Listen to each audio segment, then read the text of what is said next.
La France est un pays très important en Europe Oui. et cette année marque le 60e anniversaire de l'établissement des relations entre la Chine et la France. Donc, comment voyez-vous la coopération économique et commerciale entre ces deux pays et est-ce qu'il est possible qu'il y ait une situation gagnant-gagnant qui est envisageable? La France et la Chine avaient commencé à s'engager sur la voie de la coopération économique. Au début des années 1970, la Chine a décidé d'importer des équipements industriels importants de France. La France était un partenaire privilégié de la Chine dans le domaine de développement économique, de coopération économique entre l'Europe et la Chine. Aujourd'hui, la France et la Chine ont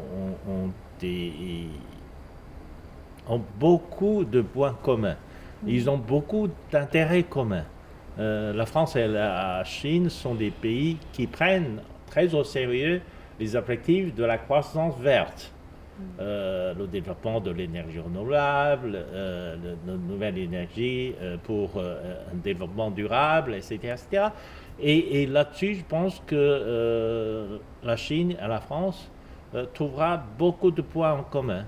Et d'abord sur les objectifs, sur les moyens d'investissement réciproques, et aussi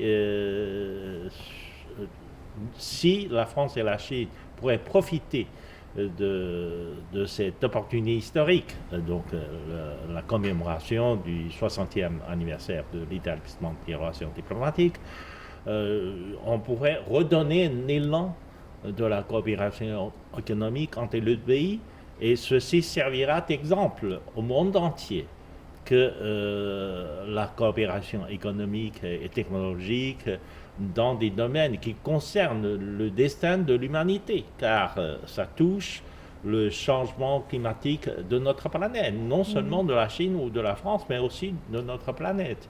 Donc si on peut trouver des points communs et des intérêts communs pour œuvrer dans la même direction, ceci pourrait donner un exemple au monde entier. En dépit de leur divergence d'opinion sur beaucoup d'issues, on pourrait au moins trouver un minimum d'entente sur les tâches immédiates à accomplir pour prévenir un désastre de l'humanité, c'est-à-dire le changement climatique, c'est-à-dire le manque de croissance, etc.